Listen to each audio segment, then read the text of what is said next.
Za svoj drugi intervju ja sam odabrao mladu nadu hrvatskog nogometa, Darija Strmečkog, pa imam par pitanja za njega. Bog Darija. Bog. S koliko godina si se ti počeo baviti, trenirati nogomet? Pa sa 6. A u koju ideš osnovnu školu? Osnovnu školu Janka Traškovića. To u Rapču? Da, dole u Rapču, 3. A razred. Aha. A koju poziciju ti igraš u klubu? To je klub Rapče? Da, to je klub Rapče. Igram poziciju najviše srednji, desni, lijevi. Znači vezni igrač? Da, tu vezni. Ali me neka stavi trener naprijed, nazad, sve isto mi je. I zabijaš i golove? Zabijam. Kad imam priliku, zabijam. A čujem da ti si specijalist za kornere. Da, dobro, kornere izvadi. Pa 2 puta sam pogodio to, prvi put sam pogodio slučajno to sam bez veze puknuo i samo otišla gol, a drugi put mi je rekao trener da gaćam gol i pogodio sam gol. A kak se zove taj vaš trener? Darko Prugovečki. To ti isto neko? Gornje Vrapče.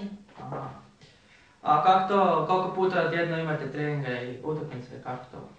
Pa, ako imamo neku jaku utakmicu, na primjer protiv Lokomotive kad smo imaju Dinamove kad su si ih popravili, onda smo trebali imati cijeli tjedan od ponedjeljka do petka, imali smo... A znači, kad su jače utakmice, onda imate više puta? Da. Većinom su utakmice to za vikend? Da. Subota najviše. A kako su to ta pravila kod vi ste još manji, nisu to isto kao i kod seniora? Nije, igramo na male golove, na pola terena. Na pola velikog? Da, pola terena, a nema žutih crvenih kartona, ali to će biti za 2 godine, kad mi malo odrastemo će biti. Kaj ima i riješih faulova? A ima, sudac zna nekad da se moramo ispričati ili tako. A koji su vama kao Janka Vrapču najveći uspjesi do sada? Da smo dole kod sebe na Vrapču bili 3, prvi su bili Hajdukovci. A to je kad bilo kao državno? Da, došli iz Hajduka i Špansko bilo drugo, a mi smo bili 3, Dinamo smo izbacili.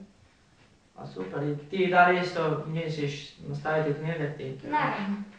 A očekuješ ako poziv za druge klubove ili... Pa, očekao sam već jedno od Dinama, bio sam malo premali da idem, ali mi je mama rekla kad malo odrastem pa ću onda ići. Hvala, to bi onda bilo to.